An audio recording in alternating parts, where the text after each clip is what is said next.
Hello everyone, I hope you all are fine and studying well. So, I am thinking that आप लोगों के जो annual exams हैं वो ख़त्म हो गए होंगे और अगर आप लोगों को क्लास 4th का सेमेस्टर स्टार्ट करना है इंग्लिश का, तो आप इस वीडियो को ज़रूर एंड तक देखिए क्योंकि इस वीडियो में मैं आपको CBSE जो CBSE के स्टूडेंट्स हैं क्लास 4th के उनके लिए मैं ये वीडियो लेके आई हूँ इंग्लिश सब्जेक्ट की और ये इस बुक का कवर है, फ्रंट कवर। तो जिसकी भी book English junction a course in communicative English हो वो इस वीडियो को पूरा देख सकता है क्योंकि इस वीडियो में मैं आपको सारे चैप्टर्स बताऊंगी। इस वीडियो में मैं आपका फर्स्ट चैप्टर स्टार्ट करूंगी और अगले वीडियो में मैं आपको एक्सरसाइज और बाकी सारे चैप्टर्स भी कराऊंगी।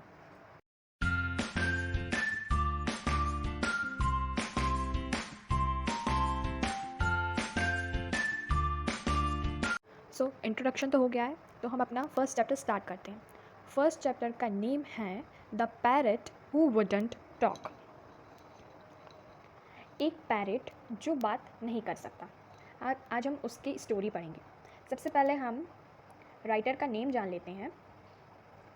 राइटर का नेम है रस्किन बॉन्ड। सबसे पहले हम इनका इंट्रोडक्शन देख लेते हैं। Ruskin bond, he was born in 1934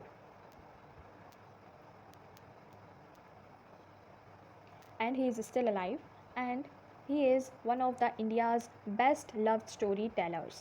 He has spent most of his life in Dehradun and loves writing about the forest, hill stations and people of the region. Many of his stories are autobiographical. His most popular works are The Room on the Roof and Our Trees Still Grow in Dehra. He now lives in Landor, Mussoorie. So he is Ruskin Bond. The picture is also given. Now let's move towards the chapter.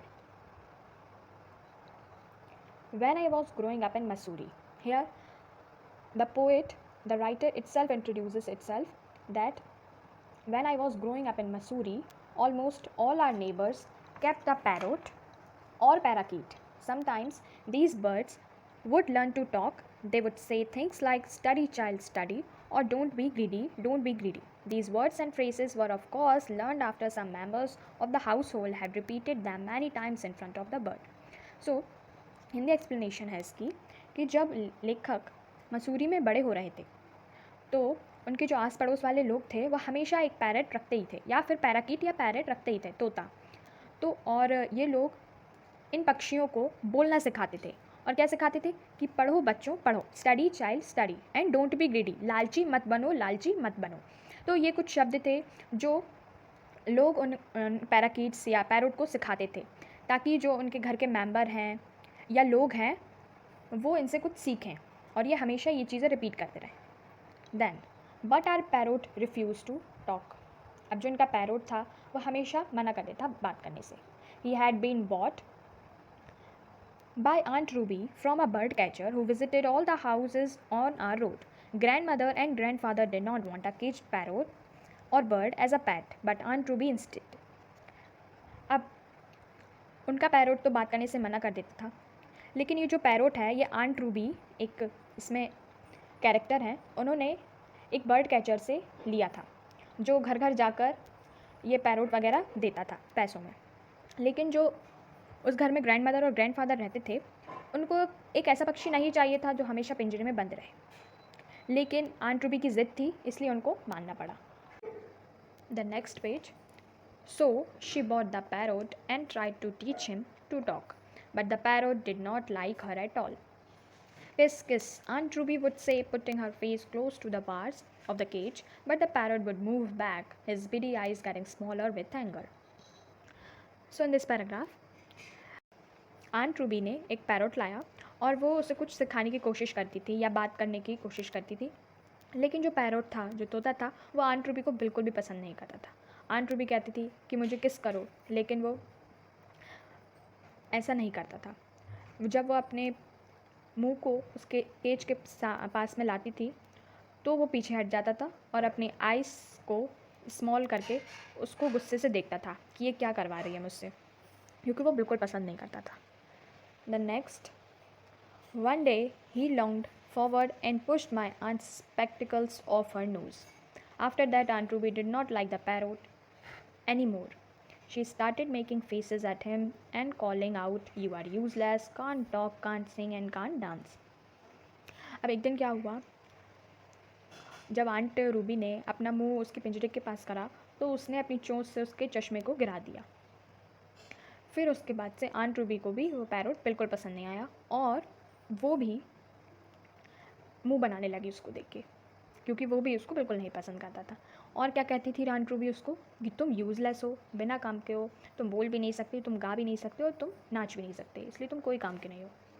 Then in the next paragraph, grandmother then put me in charge of feeding the parrot. He was quite happy to take green chilies, pieces of papaya, and dried tomatoes from my hands. I also gave him slices of mango. This gave me a chance to eat a few mangoes while feeding the parrot. अब जो grand mother थी, अब उसको ऐसे तो छोड़ नहीं सकती थी, तो फिर उन्होंने लेखक को ये पैरोट सौंप दिया। उन्होंने कहा कि अब तुम इसकी देखभाल करोगे। वो पैरोट भी बहुत खुश था क्योंकि उसको रोज़ हरी मिर्ची और कुछ पपीता के पीसेस और कच्चे टमाटर खाने को मिलते थे, और जो लेखक थे वो उसे कुछ मैंगो के स्लाइसेस भी देते थे, और जब वो मैंगो के स्लाइसेस पैरोट को खिलाते थे तो उन्हें भी कुछ खाने का मौका मिल जाता था। Then one afternoon while everyone was in the dining room, I gave the parrot his lunch. By mistake, I left the cage door open. Seconds later, the bird flew away to sit on the mango tree. At the same time, grandfather came to the veranda and said, "I see your aunt's parrot has escaped." "I am very sorry. I left the door open by mistake," I said. अब एक दोपहर क्या हुआ, जब सब लोग dining room में थे और खाना खा रहे थे, तब लेखक पैरोट के पास आए उसको अपना लंच देने के लिए। लेकिन लंच खिलाने के बाद उन्होंने क्या करा, गलती से उसका जो केज का दरवाज़ा था वो खुला छोड़ दिया। तो कुछ ही सेकंड बाद जो तोता था वो उड़ के मैंगो ट्री पे जाके बैठ गया। फिर लेखक तो अंदर चले गए, उन्होंने बिल्कुल नोटिस नहीं करा। लेकिन जब थोड़ी देर बाद ग्रैंडफादर आए वरांदा में, तब उन्होंने देखा कि तुम्हारी आंट रूबी का पैरोट उड़ गया है। देन सडनली जो लेखक थे उन्होंने क्या करा, he realize this mistake and said that I am very sorry, मुझसे गलती हो गई थी, I am really sorry. Then Aunt Ruby was upset. She wanted to buy another parrot. We promised to buy her a bowl of goldfish instead. I thought that we would never see that parrot again, but maybe he missed his green chilies. A few days later, I found the bird sitting on veranda, reeling and looking at me. Unselfishly, I gave him half my mango. Just then, Aunt Ruby came outside and cried out, "Look, it's my parrot. He must have missed me." अब इसके बाद क्या हुआ, aunt Ruby जो थी वो भी बहुत दुखी थी। भले ही वो उससे नफरत करती थी क्योंकि उस पैरोट ने उसका चश्मा गिरा दिया था, लेकिन वो फिर भी अपसेट थी और उसको एक नया पैरोट ख़रीदना था, क्योंकि सब पड़ोसी के पास है तो उसके पास भी होना ही चाहिए। लेकिन उनकी जो फैमिली मेम्बर्स थे, जैसे लेखक और वो दादा दादी जी, उन्होंने प्रॉमिस करा कि मैं तुमको गोल्ड फिश दूँगा, ये पैरोट टैरोट रहने दो, ये सब उड़ जाते हैं। लेकिन वे नहीं मानी। देन लेखक ने क्या सोचा कि वो उस पैरट को फिर से नहीं देख पाएंगे, लेकिन उन्होंने फिर दोबारा ये सोचा कि वो अपने green chillies, mango, papaya bite को मिस भी कर रहा होगा। इसलिए कुछ दिन बाद क्या हुआ, कुछ दिन बाद जो लेखक थे उन्होंने उस बर्ड को पाया कि वो वरांदा की रेलिंग पे बैठा है and he was looking at me, मतलब कि वो लेखक की तरफ देख रहा था। अब उन्होंने देखा कि ये तो हमारा ही तोता है, तो उस वक्त वे आम खा रहे थे, तो उन्होंने बिना किसी सेल्फिश के, मतलब बिना किसी ग्रीड के, उन्होंने उसको हाफ ऑफ मैंगो दे दिया खाने के लिए। जस्ट उसी वक्त आंट रूबी आई और उन्होंने देखा और वो चिल्लाई कि ये तो मेरा पैरोट है, ज़रूर इसने मुझे याद करा होगा, इसलिए उड़ते उड़ते मेरे पास आ गया। तो उनके पास ये बहाना हो गया था कि ये मुझे याद करा था, इसलिए आया है यहाँ पे। Again moving towards the next page. Then quickly the parrot flew to the nearest rose bush. He looked angrily at my aunt and shrieked, "You are useless, can't talk, can't sing, can't dance." Aunt Ruby turned ruby red and ran outside. The parrot became a regular visitor to our garden. Whenever he saw Aunt Ruby, he would call out, "You are useless, can't talk, can't sing, can't dance." The parrot had learned to talk after all. अब क्या होता है, जल्दी से parrot जो है वो पास की ही किसी रोज़ की झाड़ियों में जाकर बैठ जाता है और आंट रूबी को बहुत गुस्से से देखता है और क्या कहता है, तुम कोई काम की नहीं हो, तुम बात भी नहीं कर सकती, तुम गा भी नहीं सकती, तुम डांस भी नहीं कर सकती। अब ये सब जब उसने कहा पैरट ने पहली बार और ऐसे शब्द कहे तो आंट रूबी की तरह ही गुस्से से लाल हो गई। रूबी देखा है कितना रेड होता है, उसी तरह आंट रूबी का भी चेहरा रेड हो गया और वो अंदर चली गई जल्दी से।